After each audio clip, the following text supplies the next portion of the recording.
Hi, I'm Craig, NCRD, Sotheby's consultant for pop culture. I'm here to talk about several really exciting items that are coming up in our October Rock and Pop sale. Over the years, the Rolling Stones, aside from being known for their music and their album covers and the iconography that they've created, has really set the bar very high for popular music. Their 1974 album, It's Only Rock and Roll, just continued that tradition. This album art was created by a Belgian artist named Guy Pollard. Like everything that's important in rock and roll, wasn't necessarily meant to be collected. It served a purpose so that an image could be manufactured, so there are not a lot of multiples of these items. There's perhaps maybe one other version of this album art. Next is the original working lyrics to Bruce Springsteen's iconic and perhaps his definitive song, Born to Run. We have an early working version of the song here. You could see it's written in two different pens. He had really put a lot of pressure on himself. His first two albums were critical successes, but hadn't been big commercial sellers, and he knew that his entire career was on the line. He put everything into the workings of this song and the other songs on the album. Another piece of album art is from Genesis's third album, Nursery Crime, which was released in 1971, and this is an early pencil drawing. The final version has a little more color.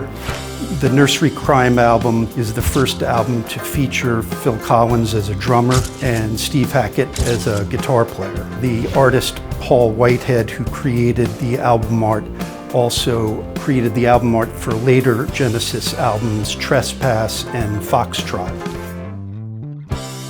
Next here, we have a piano bench, certainly again something that was never meant to be collected, that was owned and used by Elton John in 1976 during his Louder Than Concord tour. And the story about this piano bench is very interesting. Elton's lyricist and songwriting partner, Bernie Taupin, noticed at the show that there was a man in the front row in a wheelchair. And after the show, Bernie and Elton inscribed the piano bench and presented it to the man right after the concert.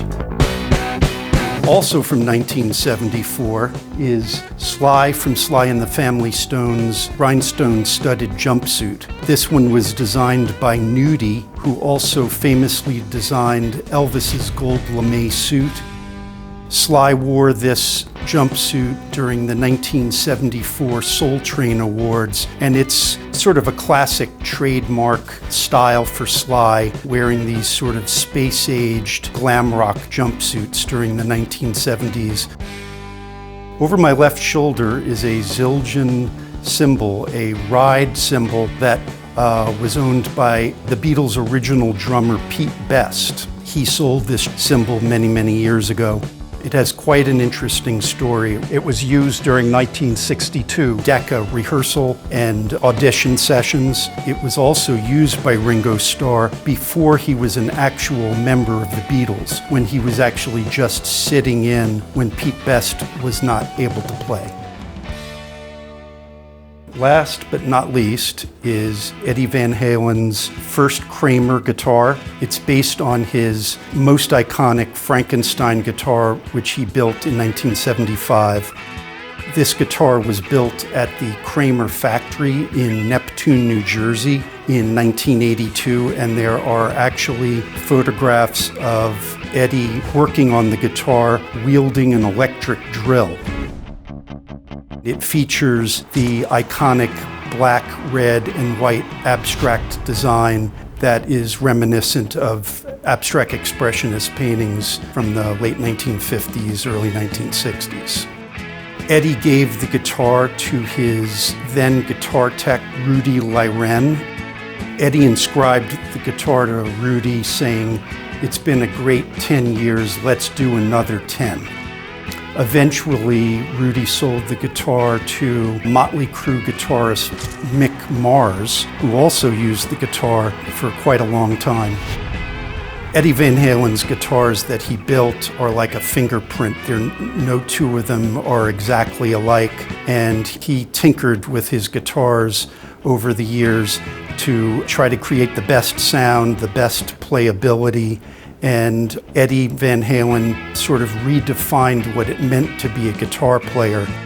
And this guitar is certainly a work of art as far as musical instruments are concerned, and there are so few of these guitars that he built with this iconic design. This is just a small selection of the items that are in the auction that's coming up in October.